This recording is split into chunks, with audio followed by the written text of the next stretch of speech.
Mais ça ne va pas être facile, hein.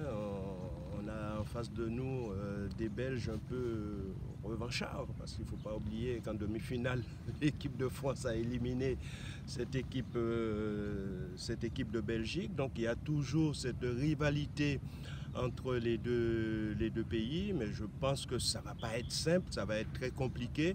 Mais si Bordeaux est sérieux, si Bordeaux fait le moins de fautes possible, pas comme à Toulouse, Bordeaux peut ramener avant le match retour un bon résultat. C'est plus dur que Ventspils, plus dur que Mariupol. Oh oui, je le pense, bon, parce que cette équipe a quand même déjà quelques matchs, comme nous d'ailleurs, et c'est une équipe, comme j'ai dit tout à l'heure, hein, un peu revancharde, qui voudra battre cette équipe de Bordeaux.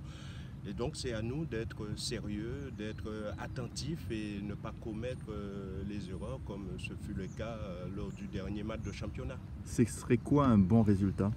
Un bon résultat, c'est qu'il n'y a pas de défaite.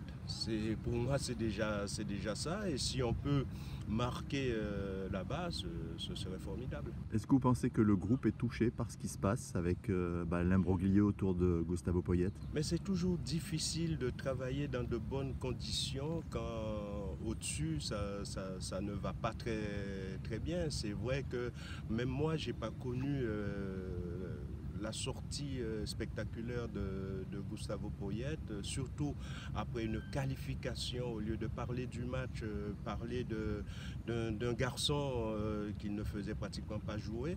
Moi, j'ai vraiment pas compris pourquoi on en est là, parce que quand même, la fin de saison avait été extraordinaire.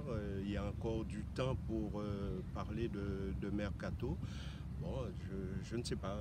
C'est vraiment dommage et ça n'arrange pas l'équipe de Bordeaux. Si on ne se qualifie pas, ça serait un échec?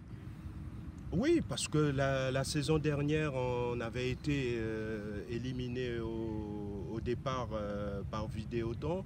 Là, on est à 2 matchs on est à 2 matchs pour tomber dans les phases de poule. Ce serait vraiment un échec de ne pas passer.